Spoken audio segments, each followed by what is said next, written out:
It's your rarer medium and this is your denser medium. Speed of light in rarer medium say V1, in denser medium say V2. Now, light ray enters from rarer medium to denser medium. As you know, when light ray enters from rarer to denser medium, then it refracted or it bends towards the normal.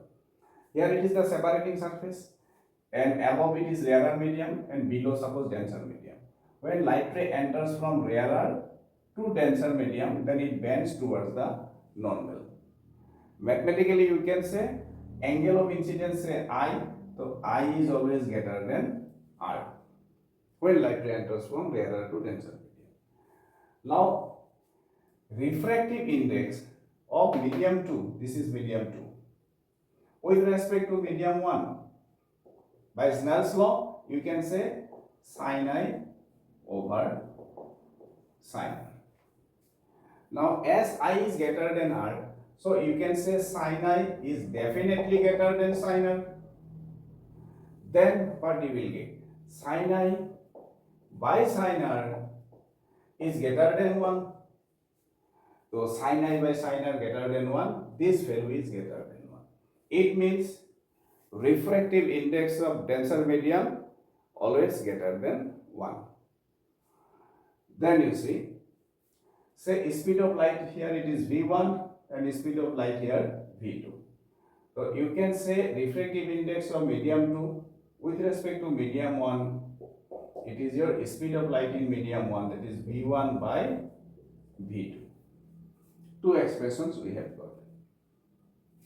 Next, here one thing you can do, it's your relative refractive index, that is refractive index of medium 2 with respect to medium 1, that is nothing but V1 by V2, speed of light in medium 1 divided by speed of light in medium 2. Now, say we are to get the relative refractive index in terms of absolute refractive index.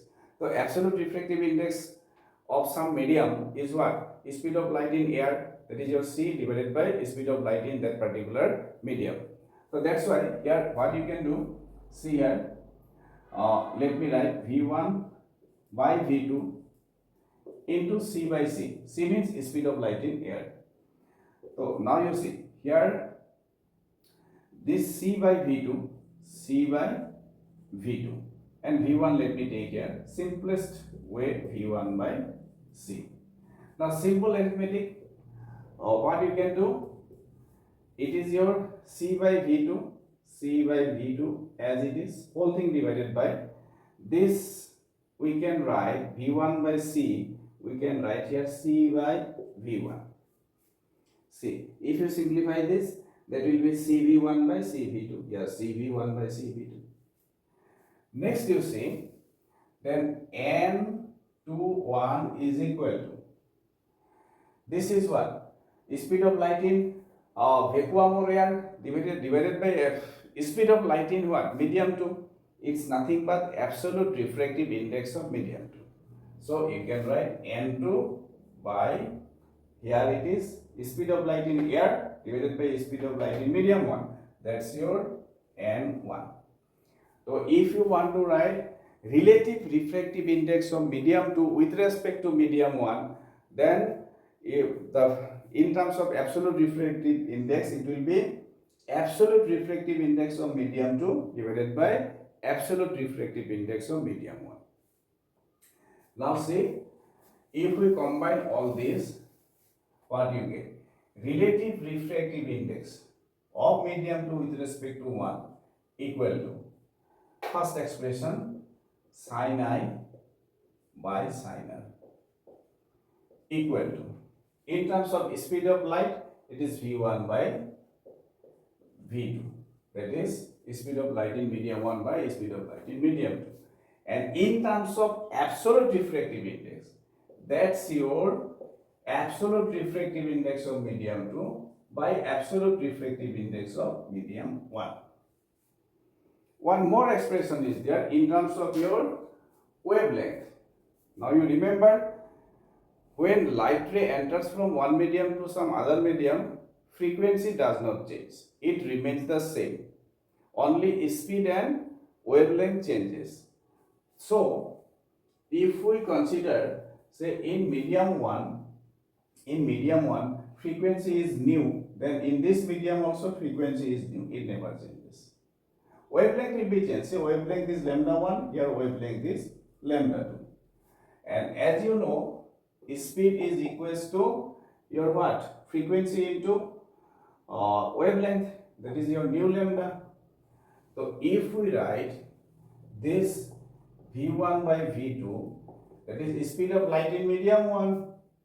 So in terms of frequency and wavelength, if you write, that is nu into lambda 1. Wavelength changes. If light ray changes, enters from one medium to another medium, wavelength changes. But frequency remains the same. Divided by frequency times wavelength in the second medium, say this is your lambda 2. Now see, new cancel. What is left? Lambda 1 by lambda 2. So one more expression we have got, that is your refractive index of medium 2 with respect to medium 1. In terms of wavelength, you can say lambda 1 over lambda 2. So this is the expression for relative refractive index. I repeat, refractive index of medium 2 with respect to medium 1, you can say sin I by sin r, speed of light in medium 1 by speed of light in medium 2. In terms of absolute refractive index, that is n2, absolute refractive index of medium 2 by absolute refractive index of medium 1 equals to, in terms of wavelength, if you want to say, then it will be your wavelength in medium 1 divided by wavelength in medium 2. Thank you. I hope all the expressions are clear to you.